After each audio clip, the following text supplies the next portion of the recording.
28 minutes past the hour, and our top story of the day, the worsening oil spill in the Gulf of Mexico and the government's efforts to get the disaster under control. Today, new signs that the U.S. administration is becoming increasingly frustrated over how this whole operation is going down.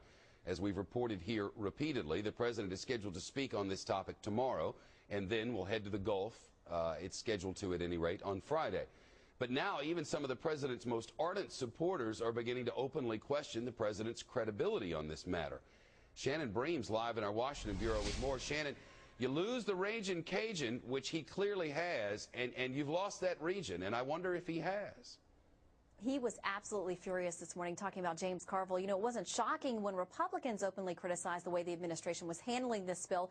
But as the weeks have passed, a growing chorus of those who would normally support this administration are taking aim. From Democratic Senator Bill Nelson to top Democratic strategist James Carville, the questions and the criticism for the president are ramping up. He, of course, is under enormous pressure to take control of this situation, while his surrogates have vacillated between the message of "we're in charge" to also having to admit they don't actually have the technology or equipment to push BP aside, even if they wanted to. It's a tough place to be, and there's plenty of disagreement about how well the administration is handling this disaster. He could be deploying people to the coast right now. He could be with the Corps of Engineers and the Coast Guard with these people in Plaquemines Parish doing something about these regulations. These people are crying. They're begging for something down here, and it just looks like he's not involved in this. Man, you got to get down here and take control of this, put somebody in charge of this thing, and get this thing moving. We're about to die down here.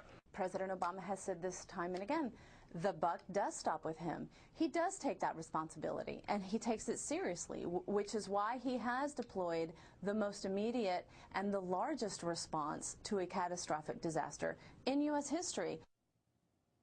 One indication of how sensitive the White House is to this bashing, a number of reporters say they were actually called up to the West Wing and criticized for their repeated questions about how the administration is dealing with the spill. Shep. Criticized for questions? That's what we were told. Why? And not any of our people?